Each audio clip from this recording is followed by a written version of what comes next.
بعد ذلك الولاء محمد جنيد أن يأتي أمامنا وليخطب. محمد جنيد.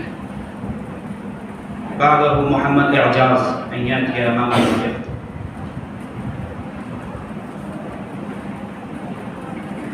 محمد عمر فاروق أن يأتي أمامنا وليخطب.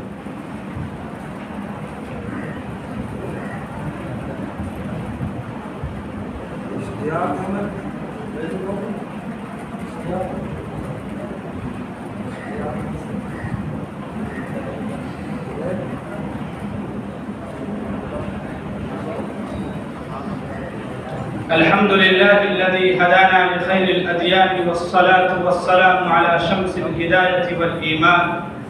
أما بعد، رئيس الحفلة المبجل، موضوع خطبتي اليوم في هذه الحفلة الإيمانية الدعوة الإسلامية. أيها السادة الأكارم،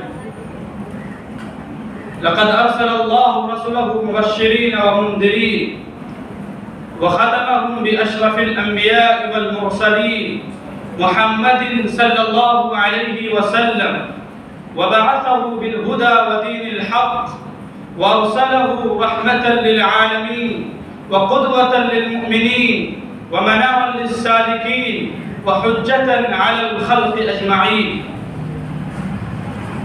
ودعا إلى الله على بصيرة. قل هذه سبيلي أدعو إلى الله على بصيرة أنا ومن اتبعني وسبحان الله وما أنا من المشركين. إن رسالة الإسلام تتلخص بكلمة واحدة: لا إله إلا الله محمد رسول الله.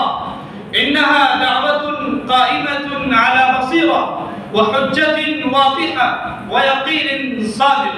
إنها تنابذ كل أنواع الشرك ويقضي عليه قضاء مبرما.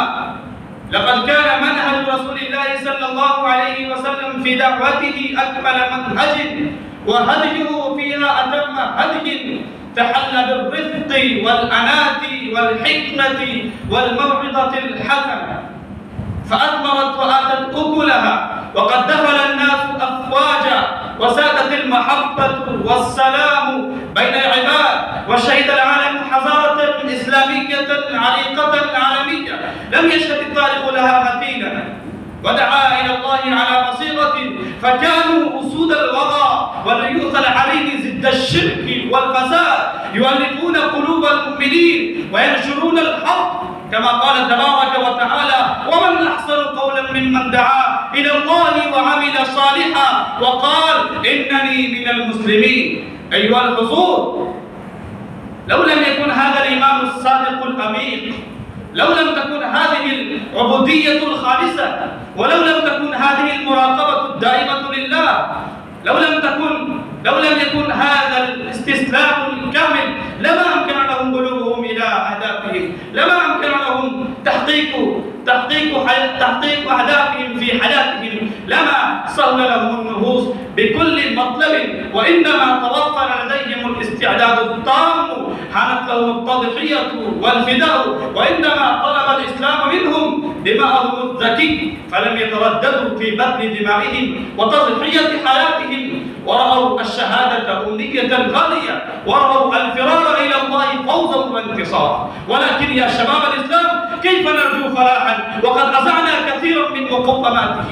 كيف نسلو إلى عز وتمكين وقد فرطنا في حكم الله وشريعته؟ كيف نتخلص من المحن والبلايا وفينا رجال يسعون في الأرض الفساد؟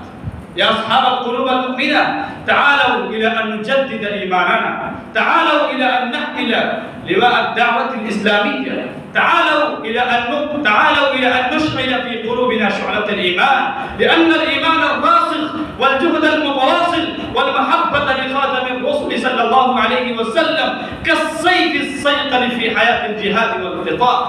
واعلموا أيها الإخوان أن أهل الإيمان كالشمس، إذا غربت في جهة طلعت في جهة أخرى. أكتفي بهذه الكلمات، وآخر دعوانا أن الحمد لله رب العالمين.